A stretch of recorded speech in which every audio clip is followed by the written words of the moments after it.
freezing point to get you to this stage with finals just around the corner? Yeah, it's been really exciting. I think the part that sort of contributed to that is our form coming off the last 12 weeks. I think we've really turned it around and been able to play some good footy, which we aim to do every week.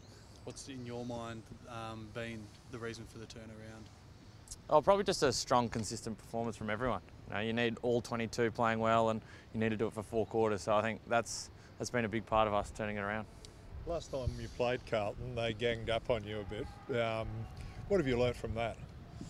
Oh, that every game's different really, and you can't expect going into one game for anything to happen. So, that game's done, and we're looking forward to this week now, which is really exciting. It was in many ways it's been spoken about as a turning point because that was the last game that the Swans lost on this run. What else came out of that the Swans learned?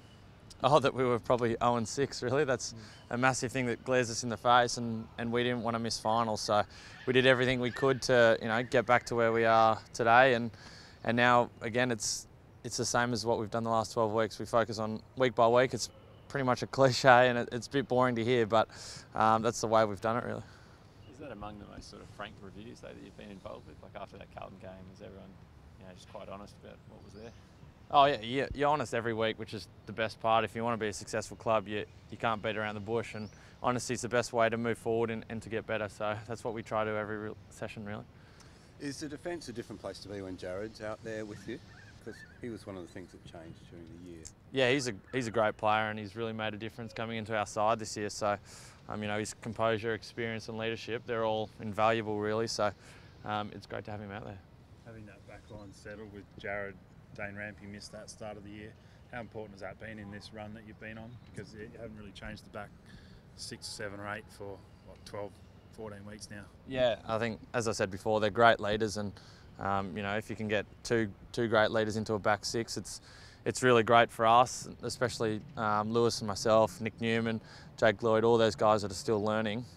It's really great to have them there.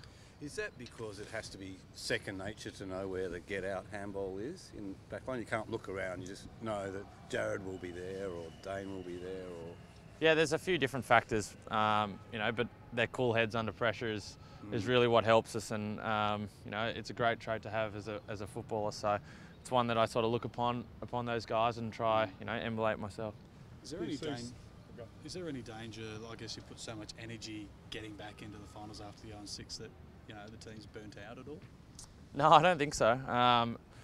We try to come out and play with the same amount of energy that we do every week, and there's no reason why we can't try sustain that.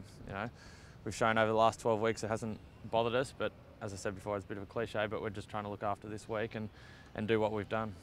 It's been a Swans tradition that guys learn their craft down back and then eventually go into the midfield. Would you like to be in the midfield one day? Maybe one day. I don't know. I haven't really talked to Horse about it, but I'm enjoying my time in the back 6. But our main focus is winning, and if I can help contribute to that, I'm happy to be wherever I am on the field.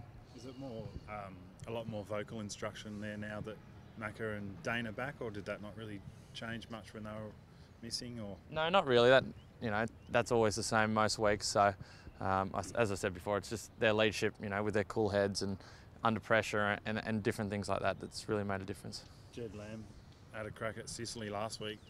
It's been in the media all week. Probably he's a bit of a hothead, different to you, but did maybe expect him to come to you this week maybe? Or Oh, I don't know. To be honest, I couldn't tell. I haven't been in their meetings at Carlton, but we're just going to plan the week as what we can control. So that's the best thing, is to go out today and train as hard as we can and try to get our stuff right. Not worry about that. Do you have a plan in place if they come after you like they did last time? No, not really, to be honest. We just go out and play football, and we look after each other. That's just what we do. So we don't really have a plan, no. It'd be a nice tune-up for the finals, intensity if that'd be the case.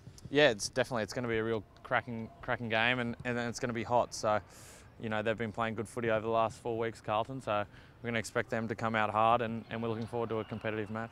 You mentioned leadership a bit earlier. How much has Josh impressed you, in good times and bad this year in his first year as captain? Yeah, he's dealt with a bit this year, Josh, but he's, as you can see, he leads by example, and at the start of the year, he was really massive in us turning the season around. So, you know, I can't speak highly enough of him, especially in his first year. He's been really good.